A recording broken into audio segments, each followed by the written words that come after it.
Hi friends, welcome to శ్వేత వంటిల్లు. ఈరోజు నేను మీకు చూపించబోయే రెసిపీ వచ్చేసి క్యాప్సికమ్ ఎగ్ బుర్జీ. సింపుల్గా ఎలా ప్రిపేర్ చేసుకోవాలో చూద్దాం. సో లేట్ చేయకుండా వీడియోలోకి వెళ్ళిపోదాం. ముందుగా స్టవ్ వెలిగించి ప్యాన్ పెట్టి 3 టేబుల్ స్పూన్ ఆయిల్ వేసుకోవాలి.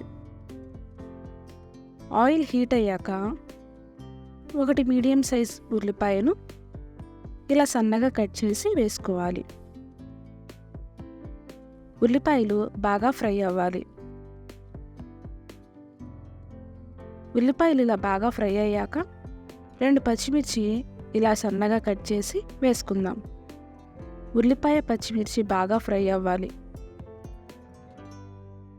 ఉల్లిపాయ పచ్చిమిర్చి ఇలా బాగా ఫ్రై అయ్యాక 1 టేబుల్ స్పూన్ అల్లం వెల్లుల్లి పేస్ట్ వేసి పచ్చివాసన పోయేంత వరకు బాగా ఫ్రై చేసుకోవాలి.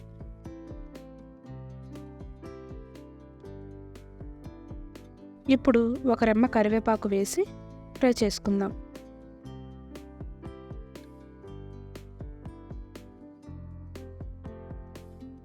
ఉల్లిపాయలు బాగా ఫ్రై అయ్యి ఆయిల్ ఇలా సైడ్స్కి వచ్చాక 2-3 టేబుల్ స్పూన్లు స్ప్రింగ్ ఆనియన్స్ వేసి ఫ్రై చేసుకోవాలి. మీకు స్ప్రింగ్ ఆనియన్స్ వద్దు అనుకుంటే స్కిప్ చేయొచ్చు. ఇప్పుడు 1 మీడియం సైజ్ క్యాప్సికమ్ని ఇలా సన్నగా కట్ చేసి వేసుకుందాం. ఈ క్యాప్సికంలో వాటర్ కంటెంట్ ఎక్కువగా ఉంటుంది.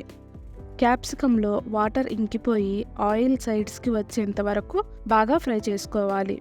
ఇప్పుడు 1/2 టేబుల్ స్పూన్ పసుపు, 1 table spoon salt, 1 table spoon కారం, 1 టేబుల్ స్పూన్ ధనియాల పొడి, 1/2 టేబుల్ స్పూన్ జీలకర్ర పొడి వేసి ఉప్పు కారం అంతా మిక్స్ అయ్యేలా బాగా కలుపుకోవాలి.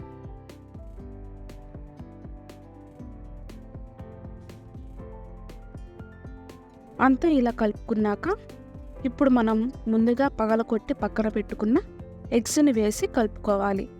నేను ఇక్కడ 4 ఎగ్స్ని తీసుకున్నాను.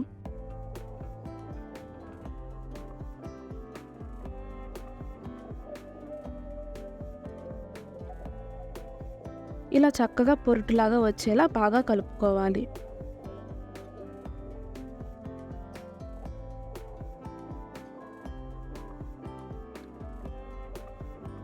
చివరిగా సన్నగా కట్ చేసిన పుదీనా, సన్నగా కట్ చేసిన కొత్తిమీర వేసి కలుపుకోవాలి.